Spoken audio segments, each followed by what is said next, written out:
សួស្តីកូនៗទាំងអស់គ្នាឥឡូវអ្នកគ្រូមកធ្វើលំហាត់ចូលអានតារាងពេលវេលាអញ្ចឹងគេឲ្យកូនធ្វើតារាងពេលវេលាមួយនេះអញ្ចឹងកូនអានដោយតាទំព័រទី59ដែរទេកូនអត់មានអីពិបាកទេយើងអានមករថយន្តទី1ធ្វើដំណើរពីភ្នំពេញទៅបាត់ដំបងរថយន្តនេះចេញដំណើរនៅម៉ោងប៉ុណ្ណេះទៅដល់បាត់ដំបងនៅម៉ោងប៉ុណ្ណេះអញ្ចឹងអានេះកូនធ្វើដូចគ្នា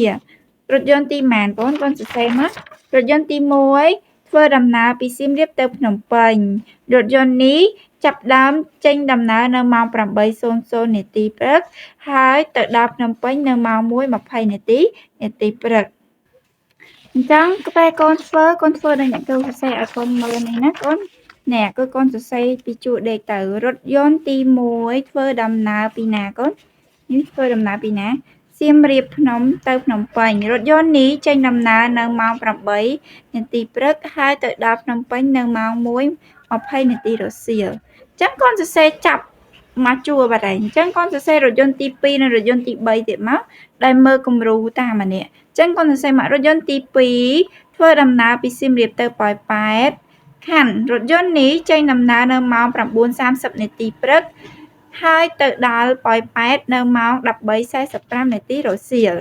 ចាប់មួយទៀតរថយន្តទី3ធ្វើដំណើរពីសៀមរាបទៅបាត់ដំបងខណ្ឌរថយន្តនេះចេញដំណើរពីម៉ោង11:45នាទីរសៀលហើយទៅដល់បាត់ដំបងនៅម៉ោង14:10នាទីរសៀលណាអញ្ចឹងវីដេអូនេះមានតែប៉ុណ្្នឹងឯងឲ្យកូនធ្វើលំហាត់នេះអ្នកគ្រូបញ្យល់ពីនៃការធ្វើលំហាត់នេះអញ្ចឹងណាអញ្ចឹងកូនមើលវីដេអូមុនហើយមើលវីដេអូនេះហើយអ្នកគ្រូសង្ឃឹមថាកូនអាចធ្វើបានតែបើកូនមានចម្ងល់កូនអាចសួរអ្នកគ្រូបានណាជួបគ្នាវីដេអូក្រោយទៀត